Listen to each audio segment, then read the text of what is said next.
And we're live. Welcome in, everyone, to another episode of DISANITY Tuesday night here at the Mouse Talk House. And as you can see, I'm starting to work on getting a little bit of stuff up in our studio, but still got a lot to go. Welcome in, everybody. Glad you're all here for part two. This is going to be a fun stream tonight. It's going to be a little bit different than what we did last week, but it's going to be another fun stream and very informative stream as we do part two of moving to Florida.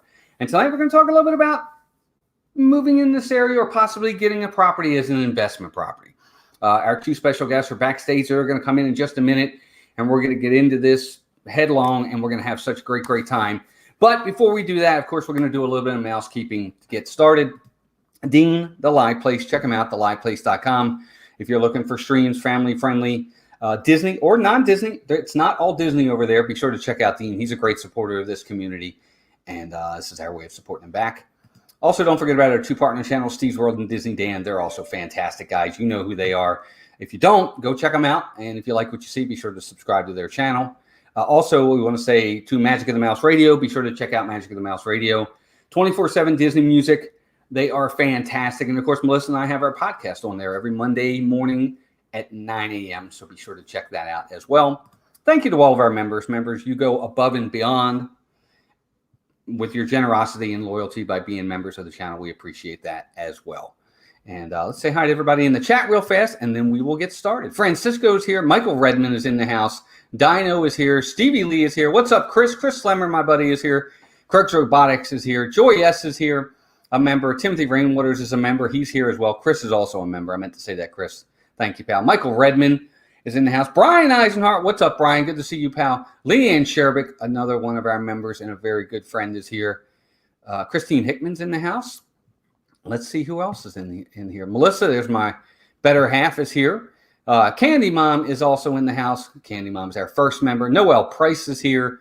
Jane Leslie is in the house. And Janet J. Nashville. Jeanette. I said it wrong already. Jeanette J. Nashville is here as well. And I'm sure as we get going, more and more people will be coming in. We've already got 25 here. And with that, I'm going to bring in our two special guests. Again, we have Mr. Marc Younger in the house and, of course, Mr. Josh Luttrell. Gentlemen, welcome back in. Thanks for being here. Thanks for having us back. Oh, it's our pleasure. No problem at all. We're glad you're here. This is going to be a lot of fun. So tonight, we're going to talk about investment properties.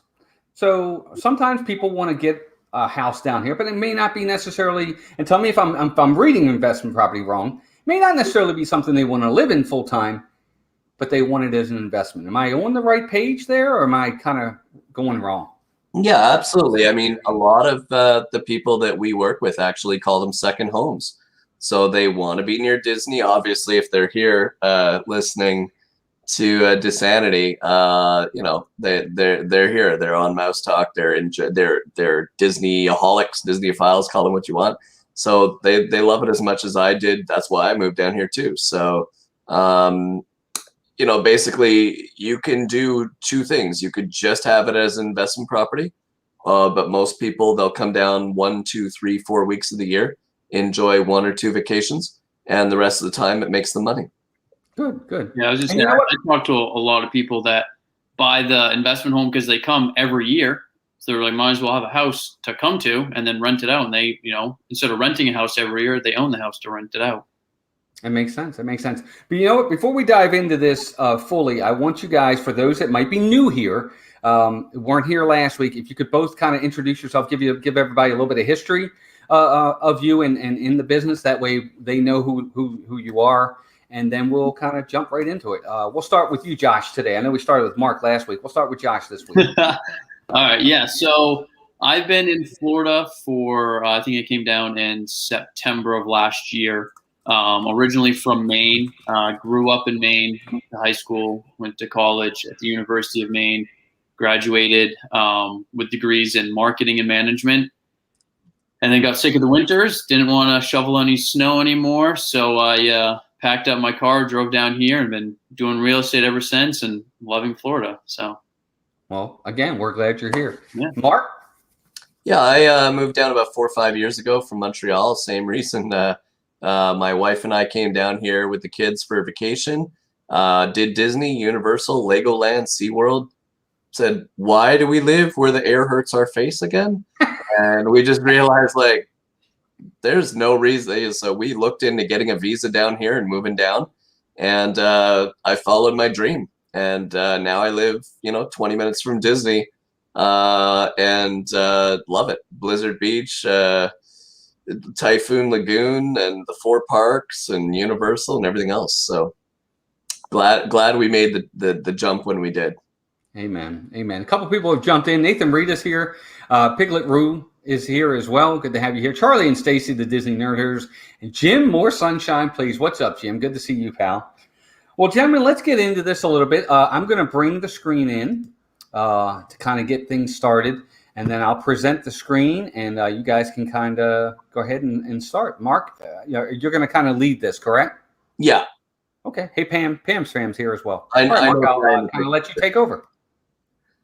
So this is me and my family. It's my wife and my 2 9-year-old twins. And so basically I was a financial advisor with over 1,000 clients in Montreal.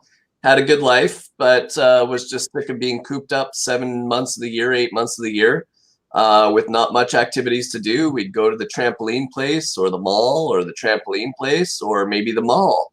And just got tired of always having those 2 choices for entertainment. And like I said, we came down on a vacation about 5-6 years ago now, and we're like, oh my God, like, this is amazing. We can play ball in January outside with the kids, and we could go on bike rides in January outside with the kids when it's like -27 back home.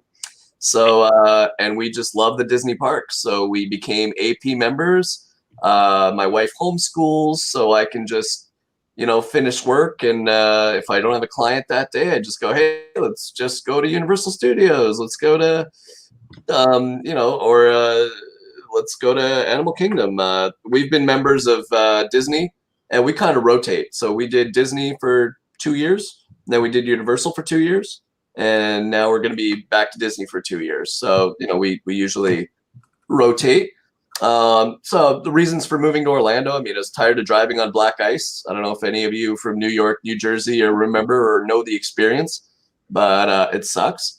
And tired of the cold. I did an E2 investor visa, so I actually, because I was Canadian, I actually had to get a visa to move down here. A lot of you Americans are really lucky. You get to just move down here, not have to deal with any of that. Love living in the sunshine. And there's just so much to do down here. We actually like a lot of the other stuff down here too that we don't mention. We're always mentioning Disney, but we love the mini golfing, the escape rooms. I actually run a little escape room group, Orlando Escape Room Enthusiasts on Meetup, and we get together every 2 weeks. We do escape rooms. There's a lot of other stuff to do around here as well. Yeah, I agree. We are a Disney-centric channel here, but you're absolutely correct. There's so many other things in the area. And with Florida being, it's a big state, but it's a narrow state. It really doesn't take long to get to either coast, especially where we're located, centrally located like that. You're an hour and a half from Tampa. You're an hour and a half from St. Augustine. Yeah. You can have golf or the Atlantic. You take your pick. Yeah. The beautiful thing about Central Florida is you got both beaches. Yes. East Coast, West Coast, take your picking. Yeah, agreed. All right. So why invest in Orlando? Well, this was a survey of top 10 Airbnb places in the United States. You'll notice all of them are in the South, and Orlando was number 2 in their survey. The other one is Scottsdale, Arizona. I'm not a big fan of the super dry 105-degree heat, so and I like having stuff to do. So my Scottsdale is more of a retirement community for people from the West. So obviously us being all Disney fans here, Orlando would be my preferred destination. So many things to do in Orlando. Now I know you guys being Disney fans will know a lot of these, but obviously we've got Magic Kingdom, Epcot, Hollywood, and Animal Kingdom. But we've also got SeaWorld, Pirates Cove, and all the mini golfs, like I mentioned, escape rooms, Legoland. My kids, when they were younger, now they're 9 years old, but they still love Lego. So Legoland's a really cheap one to get. The passes are about $100, $150 a year. So that's a pretty good one to get as well. There's lots of other stuff, like other touristy stuff, like Wonderworks, which is an upside down, as you can see here, kids museum that you could probably spend about 2-3 hours in every time you go around, and it's only about $11 a day. They've got Disney Springs, which you can do. I was just at Disney Springs a couple days ago. Do you ever mention Disney Springs to everybody, Walt? All the time. Yes, we actually do. We will do streams from Disney Springs a lot of the times, live streams from down there. Yes, everybody loves Disney Springs. Love it. And then Universal's got their version called City Walk, Yep. which has a mini golf there, and they've got a ton of restaurants, and they've got Blue Man Group, and so on and so forth. And then you've got the actual wildlife. We don't just have parks. We got the Wildlife Drive, the Apopka Wildlife Drive. And these are real pictures from the Apopka Wildlife Drive. You'll see about, depending on the weather and the time of year, you'll see anywhere from about 15 to 30 gators on about Wow. 1 hour. It's free. You just drive through there with your car on a dirt road. Yeah. So it's not Gator Land, which they also have. Right. Gatorland is like a theme park with gators in it. Right. You have about, I think they have like 400 or 500 gators there, and they're all in a pen and they're enclosed and you can see them up close. And they have some reptiles and stuff like that. Mm-hmm. But this is just right out there. Like, this is just wetlands, and they have the St. John's River committee takes care of this road that people just love to go through. They just want to get away, but they want to be safe. But some people walk on it. The gators aren't going to go and eat you. I mean, they're very lazy creatures. They like to sun themselves during the day. I don't know about 2 a.m, but if you go at 2 p.m, they're kind of sitting there not doing anything. And you could just go and you're like, oh, look at that one, look at that one. And they're right up to the car. Like, literally, they'll sun themselves right there. And you're really like this close to them. You really, so it's pretty cool. Moving on. So we got Typhoon Lagoon, Blizzard Beach. I'm sure you've talked about those before, but for those of you who are uninitiated, these are Disney's 2 water parks. Now, I admit, I actually asked the stupidest question now, but when you don't know, you don't know. I asked, is the water actually colder at Blizzard Beach? I didn't know. It is actually heated, people, and it does not actually feel cold. It looks cold, but it's all just plastic. So looks like a ski resort, but is not actually cold. But hey, we didn't know. Yeah. Well, that's the theme. It's supposed to be a ski resort that melted. Yeah. And so I was like, oh, I don't know if we want to go to that one with the kids. The kids are only 4 or 5 years old at the time. I was like, are they going to be cold in that water? And then later on, like, seriously. So, but when you don't know, you don't know. And then you've got the Orlando Eye, and you've got Wekiva Springs. So Wekiva Springs is a hot spring. The basically, or not a hot spring, but a clear spring. That basically the spring water comes right in there. It's super clear, as you can see, and you can go tubing. Different ones have different accessories. So they've got tubes. They've got a lazy river. They've got all kinds of stuff that you can do there. And what this basically, all this is about is it's a selling point for folks that have a house as an investment property, for those that maybe you want to rent the house to say, look, okay, you're not into Disney, you're not into Universal. Well, there's also this, and this, that there's the ultimate point behind all of this for those is that there's plenty for either you or others that you may be renting the place out to do in the area. And another big thing is the golf courses. Yeah. Central Florida is all over Florida is flooded with golf courses. So you have some amazing golf courses all over that people travel to go to too. Absolutely. Another thing is beaches. So we are smack dab, or I am smack dab in Davenport, and I know Walt, you're very nearby in Davenport. So this is where Walt and I kind of live, and we are an hour and 15 minutes from either Clearwater Beach or Cocoa Beach. And you've even got more beaches if you go down here a little bit to the south of Tampa. You've got Siesta Key, which is probably my all-time favorite one. It's such a beautiful and thick, long beach with great sand, like white sugar sand. Absolutely gorgeous. And it often lands, as Clearwater Beach does. They both land on the top 10 Dr. Beach list of top 10 beaches in the United States every year. Right. Another reason that you should be excited if you do invest in one of these is that there's some great stuff coming. So apart from stuff that you already know about, and I'm sure you guys have talked about on this channel, the 50th anniversary of Disney is coming, and essentially that's going to bring a lot of tourists, and so that's going to bring a lot of bookings for investment properties, and that's going to last 18 months starting on October 1st. And a lot of people are going to come down for that. The other thing is that high-speed trains are coming. So they're actually building this Bright Line train system. Correct. They're about halfway done. They're going to be done sometime next year, they said. And basically, it's going to reunite Tampa with Disney Springs, with Orlando, with West Palm Beach, Boca Raton, Fort Lauderdale, and all these other stations that are going to be down south. And this thing's going to be able to do Miami to Orlando in about 3.5 hours, which is what you would do it driving. Of course, it's got to stop at those southern stations, but it's going to be able to do about 3 hours. So it's going to be great for a lot of people who want to go and grab a cruise. They want to go to Disney, and then they want to go grab a cruise. So that's going to increase bookings. If you have one of these investment properties I'm about to speak of, that's going to bring about 2.2 million more tourists every year.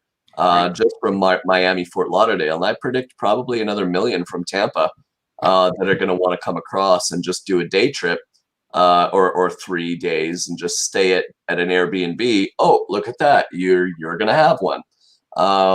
So, that's going to be really good for bookings as well, good moving forward. So for those of you who don't know much about the Airbnb rules here, obviously we have Disney over here and in this area here, and you are allowed to do in Osceola and Polk County, you are allowed to do Airbnb. So in this rectangle here, the green one, is where most Airbnb properties will be situated, and especially in this little triangle here, I-4 on the Disney line here is where most of the Airbnbs that you'll find will be located. And that's because obviously the closer to Disney you are, the better it'll be for bookings. Because when people look for an Airbnb, they're looking kind of in this area here, and they're not looking way over here. They're not looking in St. Cloud. They're really looking as close as they can be to the parks. Okay, so that's pretty close to that is very close to the parks, though. Obviously, this side of the state is a little bit further from Universal, because Universal's on the other side of Disney, but it's still all within that area, and that's a pretty good area there. Yeah, and I mean, as you can see, even if you were over here, or even if you're over here in Champions Gate, down here, it's quite simple just to hop on I-4, and then you just go up to Universal Studios, and then you hop on I-4 and you come down.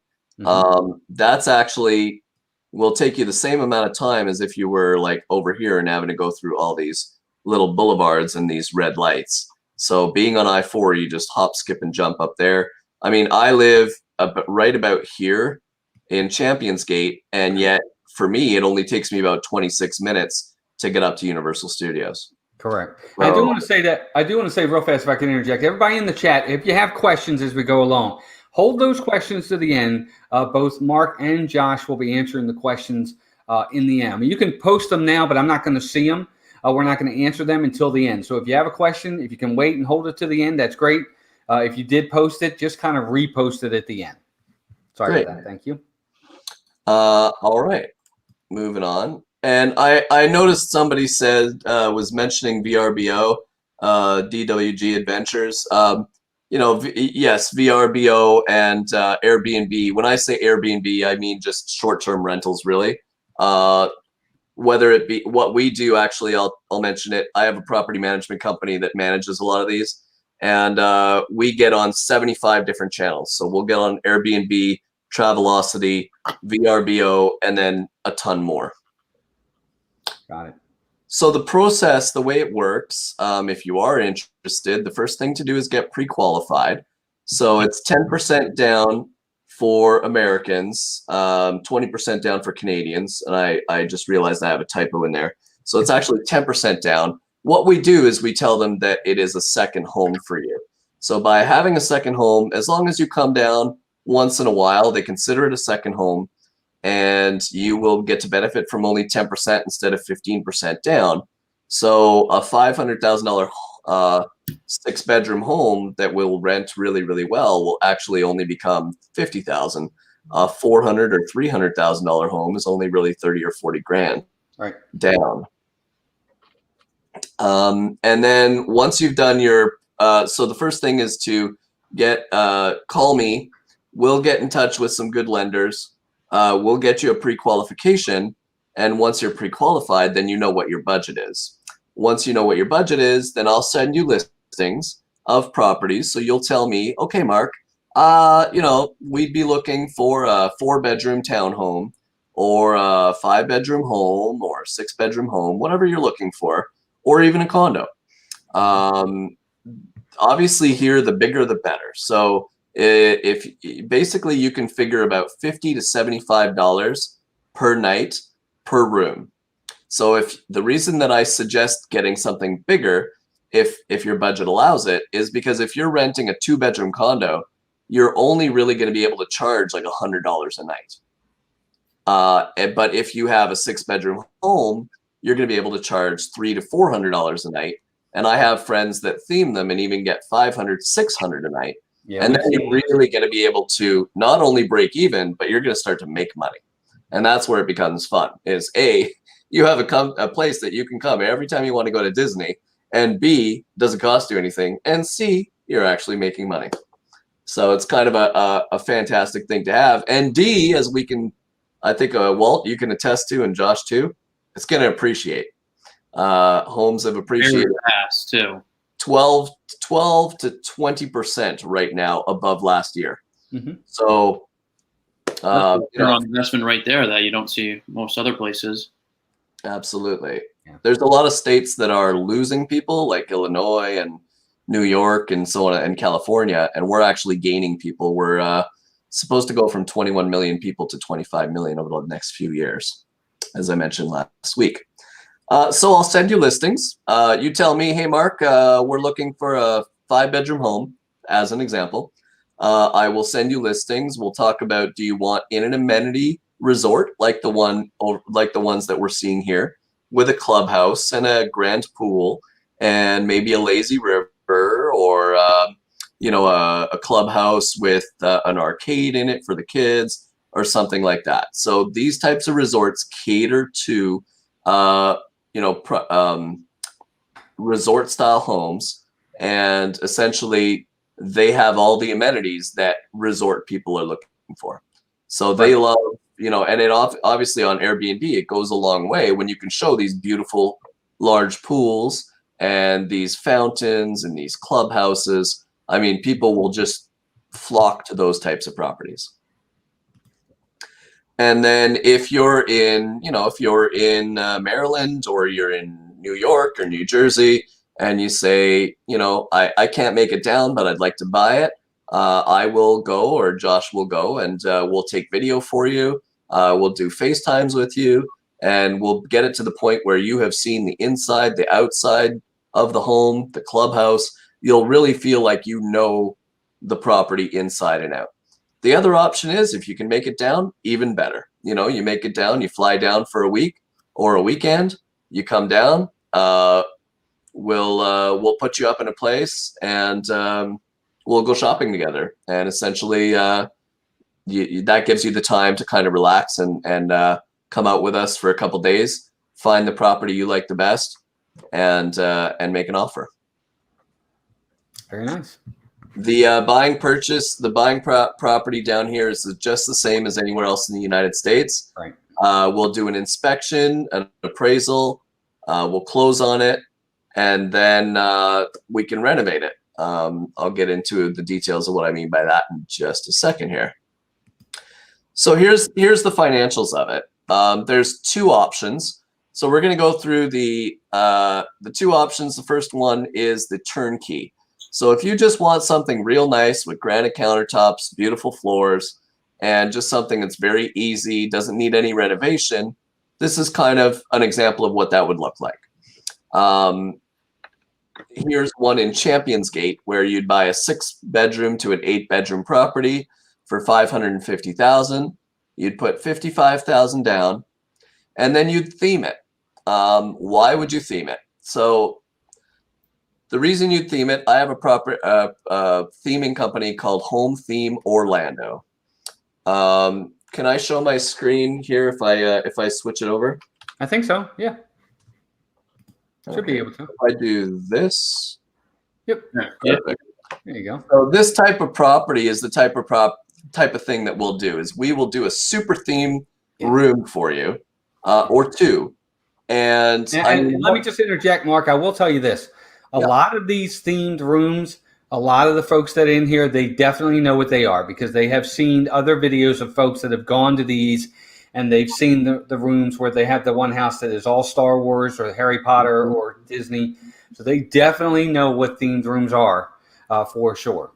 I'm sorry, I didn't mean to interject, but no, absolutely. And those guys, I know them. Loma Homes, they do a great job. We do something very similar, where we'll pick a theme, a pirate theme, or an underwater theme, a dinosaur theme, whatever. And that's what we'll do. So we'll theme a couple of rooms or even a whole house for you, and we'll put slides in them like you see here. We'll put PlayStations in them. Whatever you want, whatever the budget will allow, we'll do. And we've got 2 teams of fantastic artists that work for us. So, really excited for those clients. We're actually theming one here in Champions Gate right next to where I live right now. And we've got another one that we're starting next week in Emerald Island. And we've got about 6 or 7 more clients down the pike over the coming weeks. So this is what we do, and this will get you big returns. So when you have a place like this, you can actually charge $500 a night for Airbnb because people just flock to these. Their kids want to have fun. The parents want to have an experience.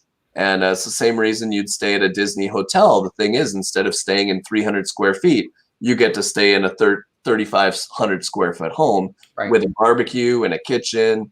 And, especially if you're 2 or 3 families, the price is not prohibitive. At $500 a night divided by 2, it's actually cheaper than staying at Animal Kingdom Lodge or something similar. Okay. All right. So I'll take that away for a moment. So we theme it. Generally, our rooms will be like $15,000 per room, and then we'll suggest doing an arcade in the garage. And now you've got a super themed house. And it will do amazing on Airbnb. And we can show you tons of examples where homes are doing $100,000 to $150,000 per year in gross revenue, thanks to that. And then basically we have the property reappraised 1 year later at $650,000 in this example, and you're able to pull out $520,000. So essentially, you have no money in the home. So now you have a home that is free because of the appraisal. You get all your money back 1 year later when you refinance. You've got no money in the home. You can go out and buy your second home, and then you rinse and repeat, as I say. Okay. So essentially, after a year, 0 money in the home, you've got this beautifully themed home. It's making you anywhere from, let's say 80 to 150 grand. You've got about 45 to 50,000 of expenses per year. So you should be netting anywhere from 30 to about $100,000 per year per property. And then these are the themed properties that we're talking about. And the reason that they do so good is because you're completely different than your competition. There's only a certain amount of homes near Disney that are themed out like this. So people will, specifically look for these homes to book and dish out a couple, an extra $100 a night just to have the experience to stay at these crazy, amazing homes. And then that creates even more memories for Disney. Gotcha. So as an example, this would be what Champions Gate looks like. Here's a couple of pictures for those of you who have not been to this resort. We talked a little bit about it last week. Yes. But this is a resort that has about 500 homes in it. But again, very few are themed. So we've got maybe 15 or 20 themed homes out of those 500. So when you stand out, people are willing to pay that extra money. We've got this beautiful water slide. This is what an 8-bedroom home at Champions Gate looks like. We've got our lazy river. We've got a grand pool. We've got a tremendous, probably the best clubhouse in all of Central Florida, right here. So fantastic resort. It could be other resorts. This is just one example that I use here. Option B would be to renovate. So you'd pick a slightly less expensive home. So for example, a 6-bedroom property in Emerald Island Resort for $425,000, which would be a $42,500 down payment. You'd renovate the property with themed rooms, custom beds, kitchen, flooring, furniture, and a themed garage with arcade games and a home theater for $120,000. You'd have the property reappraised a year later at $550,000, and you'd have about $52,000 in the property. At that point, with all of those renovations, the home should do about, again, $400 to $500 a night. So you're looking at, again, about a $30,000 to $80,000 profit per year with a property like that. And here's an example of what that would look like. I have one of my clients who picked out a home like this, where the home was beautiful. I mean, the property, Emerald Island Resort's a great example. It's only 8 minutes from Disney.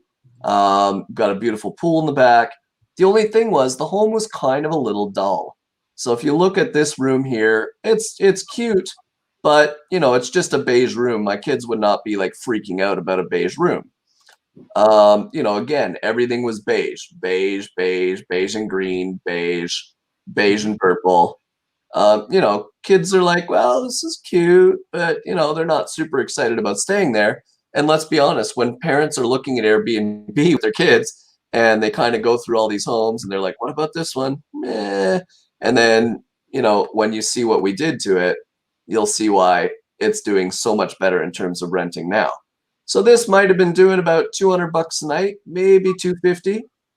And then here's what we turned it into. So you add a water slide at the pool. Already kids are freaking out. Oh my God, this has a water slide, right? For the adults, you put some nice chairs out. Doesn't really need to do too much more there. You've got we added a ping pong table, TV, some nice cozy spaces for you know, eating and lounging. And then inside is where we went crazy, right? We made a Star Wars arcade. So, or my client has a Star Wars arcade now. You've got LED lights, you've got planets on the ceiling, you've got arcade games in there, you've got a home theater system, and this is actually the garage. It's hard to imagine, but this actually, you drywall. What we'll do is we'll drywall the garage door, seal it off, and then obviously you put the arcade games in there while the garage door is still there, to have the room, and then we completely drywall it off. We have our artists come in here and do this whole Star Wars arcade or Toy Story arcade or whatever you can dream up or whatever you let us dream up. And then essentially we put in the home theater system, and we'll also add upstairs on the second floor, we'll add this little comfy space for, you know, a Nintendo Switch or a PlayStation 4. In this case, the artist did a Bowser and Mario Kart theming upstairs, a mural. And then we've got the Minions room, which is a triple bunk bedroom for 6 kids. Each one of the bunks has its own art. We've got TVs in each one of them as well. We got the beds. I mean, all of this together actually cost about $22,000. But look at the results, right? They're getting $500 a night now because of it. So you've even got a slide. That's kind of one of the signature things that we do. We put a slide in each one. I mean, it looks fantastic on Airbnb. And then obviously you've got all the bedding. And you want to have some these custom beds that we make are really fantastic. You know, if you just put a couple of beds in there, it doesn't really look great. But if you put these super custom beds, it really stands out. And my client now is booked out up until about November, December. He can't even, he barely has one day off. It's just booked. Well, that's going to be a question I have. Let me interject for a second, because a couple people asked some really good questions. I want to make sure aren't missed. Hey, go for it. Somebody put in here, I'll bring it up right now if I can get it. Chris says, what are the insurance ramifications? How expensive is a property to insure if listed on an Airbnb? The fact that it is Airbnb is not what changes the insurance price. In this case, the water slide did increase my client's insurance. Sure. But if it was not for that, I don't think the insurance would have really made a difference. Gotcha. Okay. And I have a question. What is whenever you're talking about an investment, there's risk reward. Mm-hmm. So you put all this money into this home. What's the feasibility that maybe you don't rent it out? Well, look, during COVID, it was probably the worst year ever for people who had these homes. Mm-hmm. Now, if you bought right when COVID happened, I mean, you felt pretty unlucky. Right. But, except for that, I mean, I don't know if I'm facing the right direction, but, everything's been going up in terms of the tourism in Orlando. Mm-hmm. If you look at the statistics, it's gone from 50 million to 75 million a year. And then we had COVID, right? And then we had 3 months where we could not do any short-term rental at all. It was banned by the governor. So yeah, those 3 months were very horrible. People that were locals from Florida could still rent Airbnb, but anybody from New York, New Jersey basically had to go home. Right. Then 3 months later, it was still really tough. Now, what I do know is that there are a lot of properties here to rent. And when you have an undistinguishable property, here's what really got hurt during COVID: condos. Little condos that are 2-bedroom condos, 1-bedroom condos, they were getting slaughtered. Nobody was renting them anymore. It was done. Properties that are boring tend to struggle. I work with property management all the time. If you have this home the way it was before, it would only do about $35,000, $40,000 a year. Now, my client is lined up to make $150,000 a year. So you tell me if his $22,000 investment in his Minions room was worth it.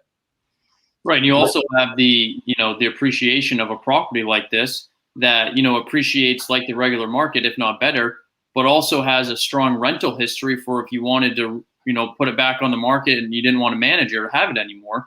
Right. You're not selling one of the best properties in Central Florida. Right. And you have is part of the cost, you talked about cost for this, is part of the cost a management property that is managing all this? The management company, yes. So I'll go into the numbers in just a moment. Okay, gotcha. But yeah, so I'll just finish up and then I'll go into the actual numbers. But yeah, there's a booking fee for taking care of everything for you. There is a booking fee off of your bookings. What's nice is the more bookings you get, right? I mean, the property management gets paid based on the bookings. So if they're not booking very much, it doesn't cost you very much. But if they're booking a lot, then you're having success and it doesn't really bother you too much. So this is just more of that one house. Sure. We've got the carpenter that did this Hogwarts and the Magic Kingdom, and then you've got LED lights, purple and red LED lights here, and you can actually change the colors with the remote. So you could actually have blue Hogwarts, red Hogwarts, whatever you like at night for kids. And then you've got the adult rooms here, the blue, the dark blue, and the red rooms. And then you've got the kitchen, which was completely renovated. So, we put white cabinets instead of the old wood cabinets, backsplash, brand new appliances, granite countertops, and flooring. And this is in the front of the house, we've got a golden tee and a pool table and an Orlando Magic pool topper there. So these are the numbers. So I knew this was going to come up. So this is the old house, the way it was before. So it was doing $45,000 a year. You take off your insurance, your taxes, your AC, your water, your maintenance, your mortgage, your management fees of $100 a month, and that just takes care of having a Ring doorbell, having 24-hour monitoring, having a handyman and a cleaning crew all the time. And then my property management, usually property managers here in Orlando charge 20 to 25%. I used to work for a property manager who charged anywhere between 20 and 25%, depending on how big the home was. My property management company, Florida Magical, that I'm partners with, we only charge 15%. We're smaller. We take care of our homes better. We've only got 35 properties. So, every home gets tender love and care, as opposed to big property managers who have 400 and they have no idea, who you are, or, you're just a number. So we actually charge 15% because we want to grow. We want to attract a lot of business, a lot of investors. And we've been doing fantastic. I've been bringing on about 2 to 4 new homes, selling 2 to 4 new homes a month just myself. And Josh has also been bringing on new homes.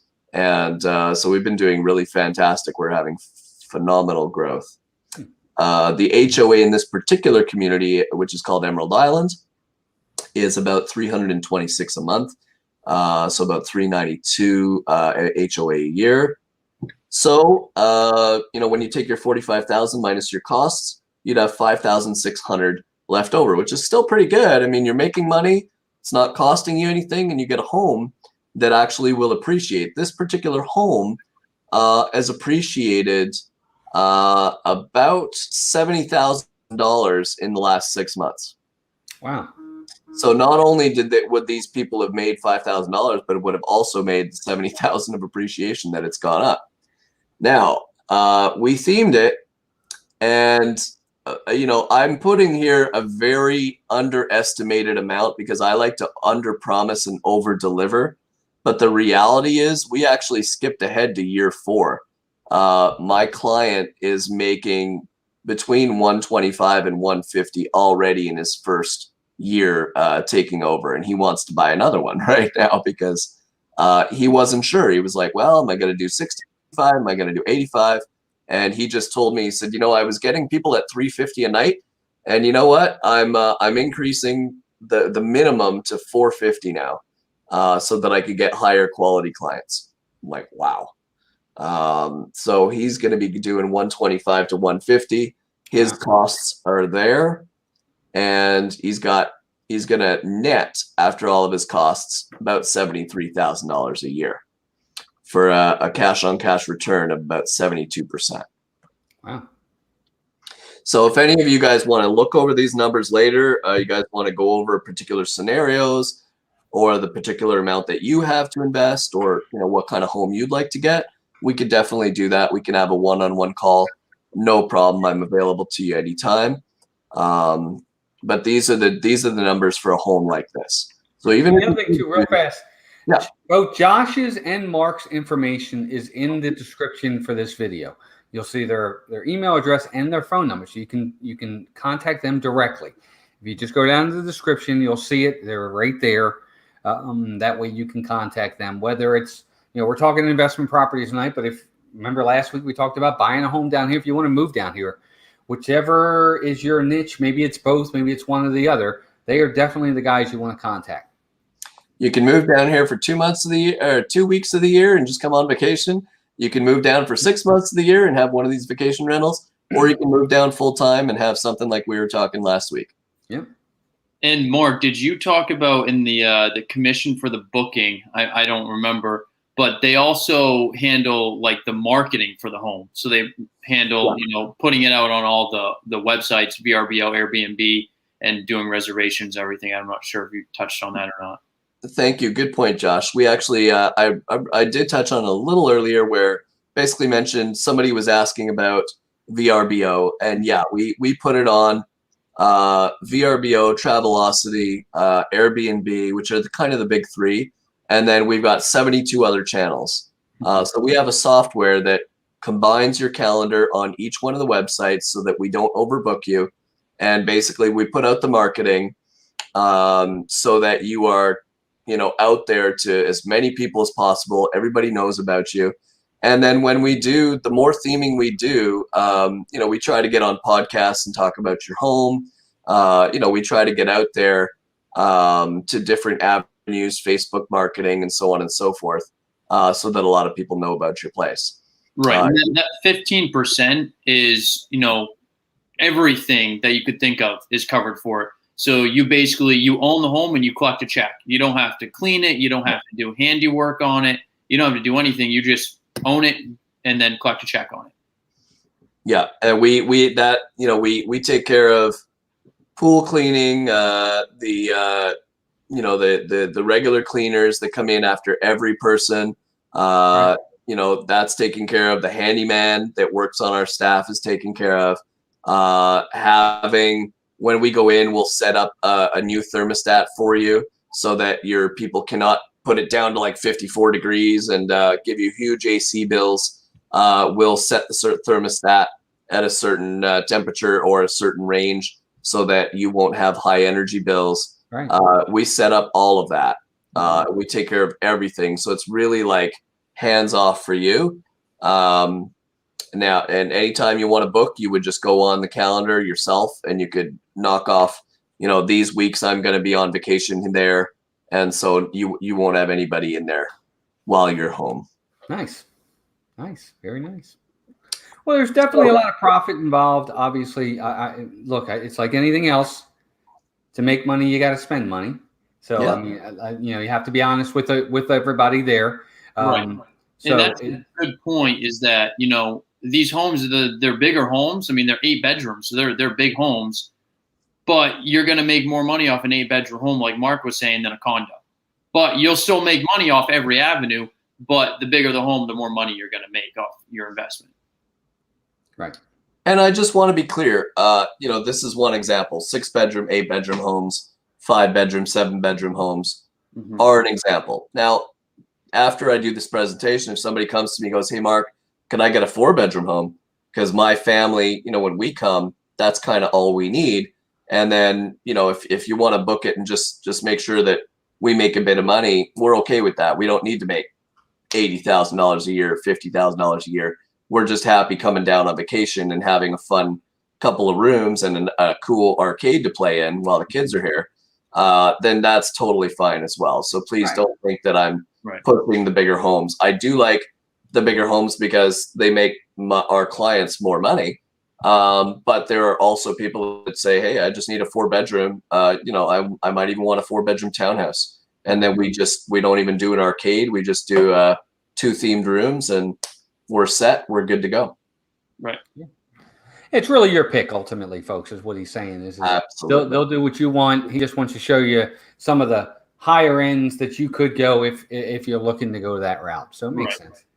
So did you guys have anything else? Should I start asking for questions if anybody has any questions? Yeah, let's go. Ask the questions. We're at the so if anybody in the chat, if you guys have questions, go ahead and ask those questions now. Josh and Mark are both here. If it's a question that's more personal, again, if you don't want to ask it on in the chat, that's perfectly fine too. Again, in the description of this video is both Mark and Josh's information, so you can contact them direct and they can help you in any way, shape, or form. Obviously, we've said it before. I'll say it again. Just let them know you heard about them from Mouse Talk, which would be great. I'd appreciate that as well. But please, if you have questions, I know we had some earlier. I don't know whether we answered them. If you want to repost that question, we've got about 15 minutes or so. If we run a little bit over, that's fine today. But please ask any questions that you might have because they are important. So Joy says, what is the approximate square footage on homes in Champions Gate? Say 3,500, depending, give or take, for the 8-bedroom. Okay. Right, Mark? Would you agree? I would say that they're actually 3,909 square feet. Okay. Yes, yeah, so bedroom homes, and these 6-bedroom homes are 3,072 square feet. or something like that. Or something like that, whatever. Yeah. Thanks, Sean. I might deal in enough that I know exactly the square footage. The 8 bedrooms are called Maui's. They actually are 8-bedroom homes plus a media room upstairs and a 2-car garage. The 6 bedrooms do not have a media room, and they have a 1-car garage in Champions Gate. So another one says, are they allowed to do IP themes? Yes, they are. I think I can even answer that. They can do Star Wars. They can do Avengers. They can do Whatever Harry Potter. you want. You know, you got something crazy, we can do it. The only thing that we do that we do try to be careful of is we'll use fat head stickers, for example, for the characters. The actual like Olaf or Anna and Elsa. We'll do fat head stickers to avoid any issues. Gotcha. But yes. Jane Leslie says, do HOAs have an issue with short-term rentals? Nope, they actually welcome them. All the communities around here are kind of geared towards that. So yeah, there are in Polk and Osceola County, in this area underneath Disney, it's like that we live off this stuff. So they know that it's for renters. And some of them, like, it has to be a short-term rental. You can't have it as your primary residence. Interesting. Really? Right. You can't homestead. You can't stay there for more than 6 months a year, 180 days. You have to leave for a certain period of time. So you just can't homestead it and have your primary residence due to the HOA. Oh, okay. Yeah. Is there a reason for that? Is it because certain reason? Some communities just want to attract the rental market, and some others want to avoid it. So for example, in Orlando, they have outlawed it, and Osceola and Polk have welcomed it. Okay. So just depends on the county. And then to answer your question, Champions Gate, we've got 2 sides of the community, which was what I was mentioning last week. So we have the country club for homeowners, and we have the retreat for renters. So you can actually buy in the retreat. You can come by, live in it up to 6 months, but then you can't live full year round. Gotcha. Saving for Disney says, is it difficult to get these resort style properties financed? As long as you qualify, and it's usually anywhere from, depending on if it's your second home, 10%. If you're getting up to 3, 4, or 5th, 3rd, 4th, or 5th home, you might be creeped around 15%. Would you say that's right, Mark? Yeah, so the first home, we call it a second home, and it'll be 10% down, and then every subsequent home will be 15% down. Now, I think what you're getting to in that question, if I'm not mistaken, and please correct me if I'm wrong, the renovation that is done. So you buy it, and they will give you 90% financing on that. You'll put 10% down. The themed rooms you'll have to pay for yourself up front. And then you'll get that money back a year later when you refinance. Gotcha. Plus more. Gotcha. So Chris Slimer says, so what's the typical initial out-of-pocket cost for one of these 8-bedroom homes? So if somebody wants to get down to brass tacks and they say, what's going to be my out-of-pocket? Great question. So if we assume a purchase price of, I'm going to say $580 today to get one with a nice view in the back. Outside, and so you don't have a neighbor right up on you, and it depends what community you're in. So $500 to $580, depending on what community you're in. So that would be 10% down, so $50,000 to $58,000, and then the renovation. So the renovation is $15,000 per super themed room. So that's $30,000 if you do 2 of them, $15,000 if you do 1, and then I highly suggest to do the garage. Which would be an additional $25,000. So that would be with 4 big arcade games, a skee ball, a basketball, something like wow, plus including all the paint job in there.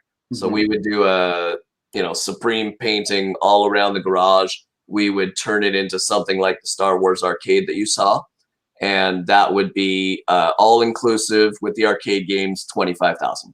So you're looking at either 55 or 40, depending on if you do 1 room or 2.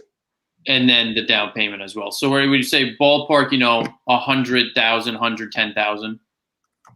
Yeah, depending on if you do one room or two, you're looking at case. But I mean, if that's somewhere between 80 and 105,000, something like that.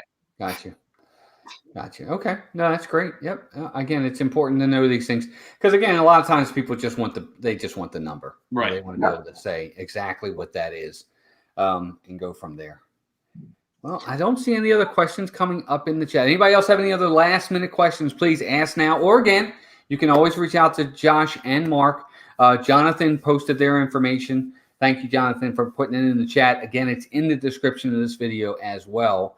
And just to counter, just to add on to that question, I mean, if you're talking about a 4-bedroom townhouse, you could be looking at 200 grand.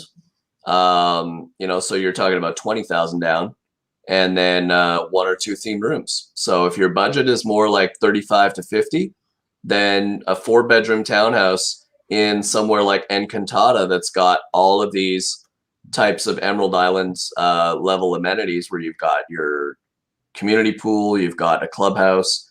You might not have the Champions Gate stuff, but you've got a pretty decent clubhouse, a tiki bar, a pool, and 4-bedroom townhouse for about 2,000 square feet. Then you can get in one of those for about 50,000 all renovated. Cool. All right. Well, I think that's about going to do it for tonight. Mark, Josh, any last words, gentlemen? I want to talk very quickly. Next week is part 3, our final part, and we're going to talk a little bit about what, Mark? What are we going to touch on? I guess we'll obviously touch on these last 2 weeks a little bit for any questions. Anything additional we want to touch on next week? Yeah, absolutely. We'll do, we were saying, a bit of a recap. Yeah, a recap of everything, and then maybe highlight a few more moving to Disney towns. Just unless there's a request for next week, Right. And I was also going to bring in property,